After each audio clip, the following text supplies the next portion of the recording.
श्री सतगुरुदेव भगवान की जय। पंचदशः सर्गः। श्रीराम का पिता के पास आगमन।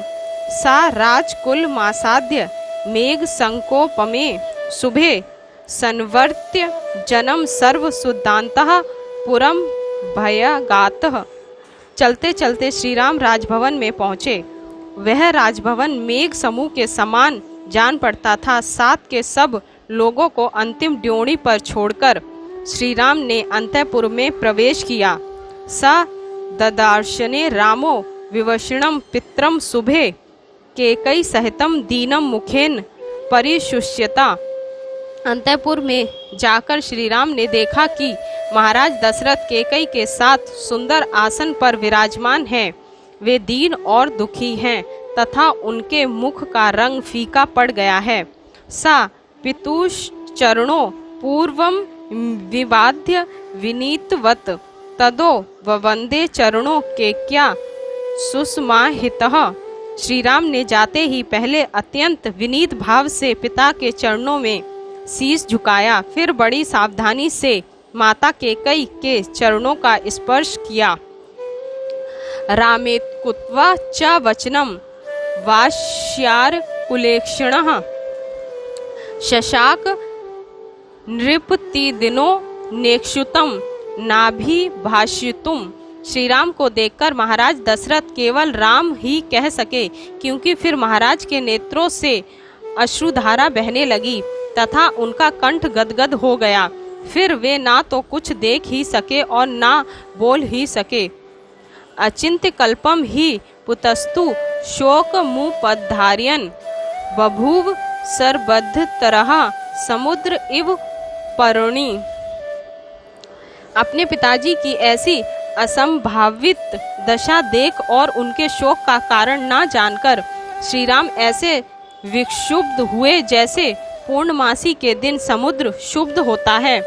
चिंत्यामास च तदा रामः प्रीतहिते रतः किस्व देह वैद्य नृपतिर्ने मां प्रत्यभिनंदितः।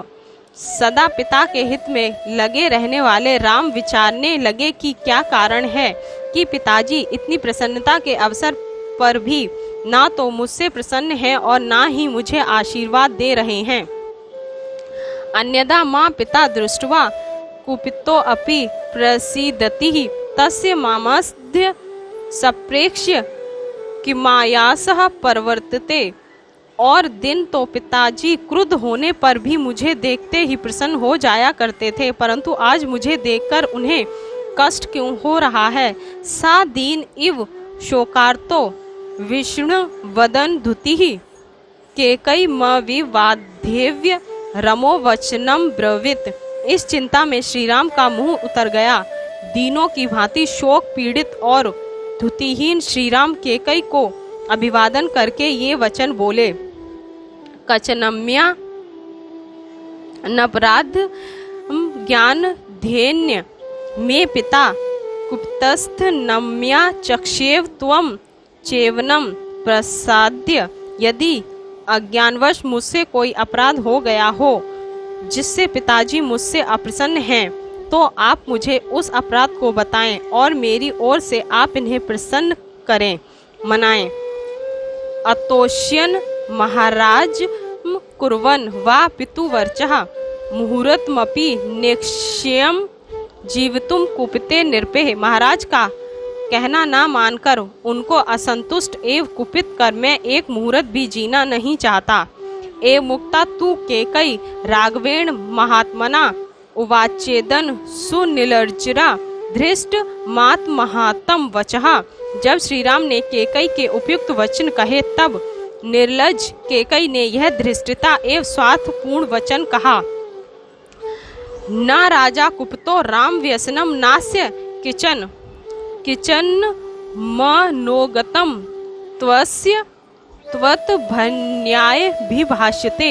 हे राम, ना तो महाराज तुमसे अप्रसन्न है, ना ही इनके शरीर में कोई रोग है। इनके मन में कोई बात है जिससे तुम्हारे भय से ये कहते नहीं। यदि त्वदक्ष्यते राजा शुभम वा यदि वा अशुभम करिष्यसि ततः सर्वमाख्यास्यामि पुनस्तु वहम। यदि तुम यह बात स्वीकार करो कि महाराज उचित या अनुचित जो कुछ कहें उसे करोगे तो मैं तुम्हें सब कुछ बतला दूं। एततु वचनम श्रुत्वा केकया समुदाहतम उवाच व्यथितो रामस्थिता देवी नृप सन्निधो।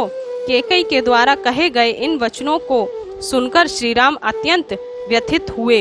उन्होंने महाराज के समीप बैठी हुई केकई से कहा,